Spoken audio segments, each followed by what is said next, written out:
Shalom adik-adik semuanya, selamat pagi. Jumpa lagi dalam pembahasan kita pada hari ini. Kita bersyukur kita boleh bertemu kembali di tempat ini dalam pembahasan kita, yaitu remaja di tengah dunia yang berubah. Sebelum kita masuk dalam materi kita pada saat ini adik-adik semuanya, terlebih dahulu kita menyerahkan seluruh kehidupan kita ke dalam tangan Tuhan. Mari kita bersatu di dalam doa. Bapa kami yang bertata dalam kerajaan surga, kami bersyukur Tuhan kepadamu pada saat ini, di mana kami boleh ya Tuhan bertemu kembali dalam pembahasan kami pada saat ini mengenai remaja di tengah dunia yang berubah. Sebelum kami masuk dalam pembahasan kami Tuhan, kami serahkan seluruh kehidupan kami ke dalam tangan-Mu, dari awal, pertengahan, sampai akhir nanti Tuhan. Engkau yang memberkati kami, Engkau yang menolong kami, bahkan memberikan kami hikmah daripada Engkau.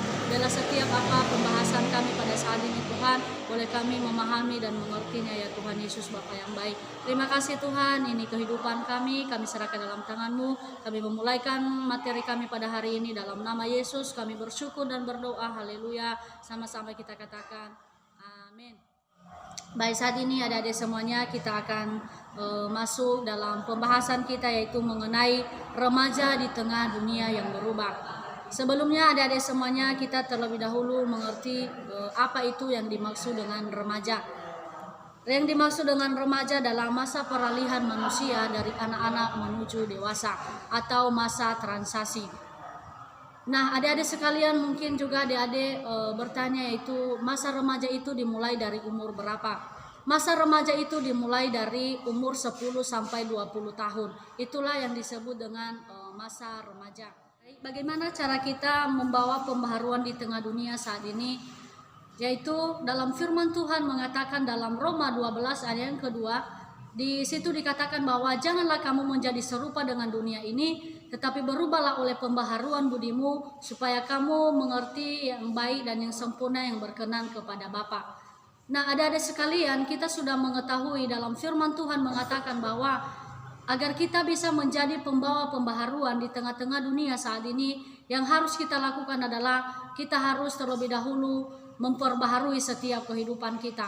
Memperbaharui setiap tindakan kita, memperbaharui pola pikir kita, agar kita bisa menjadi pembawa damai atau pembawa pembaharuan di tengah-tengah dunia saat ini. Adik-adik sekalian, ada beberapa poin yang harus kita lakukan bagi setiap remaja saat ini agar kita bisa membawa pembaharuan di tengah-tengah dunia saat ini. Yang pertama yang harus kita lakukan adalah harus bisa memberikan teladan melalui tindakan nyata kita atau melalui iman kita kepada Kristus. Karena kenapa adik-adik sekalian, ketika kita tidak bisa menjadi teladan bagi orang lain, kalau kita tidak bisa menjadi pembawa damai dimanapun kita berada, maka orang lain tidak akan terberkati lewat setiap kehidupan kita. Makanya dalam poin yang pertama ini, inilah yang harus kita lakukan setiap anak-anak muda saat ini, bahkan anak-anak yang masih remaja saat ini. Yang harus kita lakukan adalah harus memberikan teladan bagi orang lain. Dan poin yang kedua yaitu mengasihi siapapun. Kenapa kita harus mengasihi siapapun adik-adik sekalian? Karena kenapa? Karena Tuhan terlebih dahulu telah mengasihi kita, bahkan Tuhan tidak pernah memandang kita siapapun. Demikian juga dalam kehidupan kita, kita harus mengasihi sesama kita sama seperti Kristus telah mengasihi kita. Jangan pernah kita membeda-bedakan orang lain, bahkan pun yang tidak satu agama dengan kita, kita membeda-bedakan. Jangan adik-adik sekalian, karena kenapa? Karena Kristus tidak pernah memandang rupa. Demikian juga kita anak-anak Tuhan, kita harus mengasihi siapa saja. Dan yang seterusnya adik-adik, yaitu kita harus selalu membawa terang dimanapun kita berada.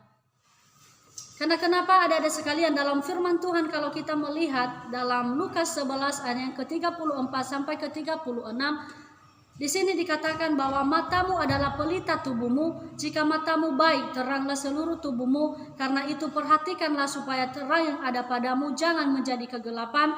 Jika seluruh tubuhmu terang dan tidak ada bagian yang gelap, maka seluruhnya akan terang, sama seperti apabila pelita menerangi engkau dengan cahayanya. Di sini sudah jelas adik-adik sekalian bahwa kita harus bisa membawa terang Kristus dalam kehidupan kita.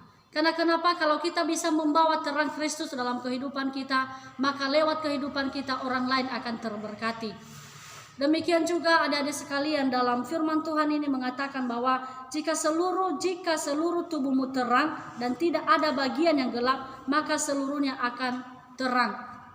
Adik-adik sekalian yang hadir di tempat ini, mari kita terus belajar memancarkan kasih Kristus, bahkan terang Kristus yang ada dalam diri kita bagi orang lain. Dan yang seterusnya yang harus kita lakukan adalah bagaimana kita agar kita bisa membawa pembaharuan di tengah dunia saat ini. Yang selanjutnya yaitu membuang segala sesuatu yang kotor bahkan yang jahat dalam kehidupan kita. Kenapa kita harus membuang yang namanya perkataan kotor dalam kehidupan kita? Kalau perkataan kotor masih ada dalam kehidupan kita, yang terus-terus kita ucapkan adalah perkataan kotor, bagaimana orang lain bisa terberkati lewat kehidupan kita? Makanya Tuhan mengingatkan bagi kita pada saat ini, kalau kita mau menjadi pembawa pembaharuan bagi dunia saat ini, maka kita harus membuang yang namanya perkataan kotor dari mulut kita, bahkan dari kehidupan kita, menjauhkan segala kejahatan dalam kehidupan kita. Sama seperti dalam firman Tuhan, yaitu buanglah segala kejahatan, bahkan perkataan kotor dari kehidupanmu. Karena kenapa? Kalau masih ada dalam kehidupan kita, adik-adik sekalian, perkataan kotor, yang namanya kejahatan, maka orang lain tidak akan mengalami yang namanya perubahan. Karena kenapa? Mereka lihat bagaimana kehidupan kita, bagaimana tindakan kita, bagaimana perilaku kita lewat orang-orang yang kita kasihi bagi yang ada di sekeliling kita. Mungkin adik-adik sekalian sangat sulit bagi kita, yaitu bagaimana kita meninggalkan yang namanya kejahatan bahkan perkataan kotor. Namun bagi kita anak-anak muda bahkan remaja saat ini, maka kita harus bisa mampu melakukan hal demikian. Mungkin kalau orang lain berbuat jahat dengan kita, mungkin kita juga sangat sulit bagi kita ketika kita berdiam diri, ketika kita tidak membalas hal demikian. Namun bagi kita yang mau menjadi berkat bagi orang lain, yang mau menjadi pembawa damai, yang mau menjadi pembawa pembaharuan bagi dunia saat ini, maka kita harus mampu, maka kita harus bisa melakukan hal demikian, yaitu membuang yang namanya kejahatan dalam kehidupan kita. Walaupun orang lain menjahatin kita, walaupun orang lain berkata-kata yang tidak baik bagi kita, maka kita harus bisa menguasai diri kita. Karena kenapa? Karena terang Kristus tadi sudah ada dalam kehidupan kita.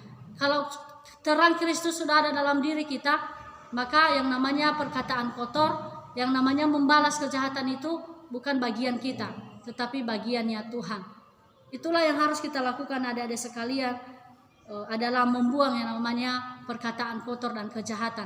Sama seperti yang ada dalam Yakobus 1 ayat yang ke-21. Mari kita dengarkan bersama-sama adik-adik semuanya. Itu di sini dikatakan, sebab itu buanglah segala sesuatu yang kotor dan kejahatan yang begitu banyak itu, dan terimalah dengan lemah lembut firman yang tertanam di dalam hatimu, yang berkuasa menyelamatkan jiwamu. Nah, ini sudah jelas bagi kita adik-adik semuanya, bahwa membuang yang namanya kejahatan dalam kehidupan kita. Kalau kita sudah membuang yang namanya perkataan kotor, membuang yang namanya kejahatan, maka firman Tuhan yang ada, yang tertanam di dalam hati kita, itulah yang menyelamatkan setiap jiwa kita, setiap roh kita, bahkan setiap tubuh kita saat ini. Maka inilah adik-adik sekalian yang kita bahas saat ini. Intinya atau yang menjadi kesimpulan bagi kita saat ini adalah, jangan pernah kita takut melakukan yang namanya kebaikan. Jangan pernah kita ragu untuk menyampaikan apa yang berkenan kepada Tuhan, apa yang bisa memberkati orang lain. Maka kita harus terus mempertahankan iman kita, mempertahankan kebenaran yang berkenan kepada Tuhan. Mungkin adik-adik sekalian, itu saja yang menjadi pembahasan kita pada saat ini. Biarlah yang kita bahas saat ini mengenai remaja di tengah dunia yang berubah, biarlah boleh menjadi berkat bagi kita semuanya. Terima kasih. Demikian saja pembahasan kita pada saat ini. Tuhan Yesus memberkati. Shalom.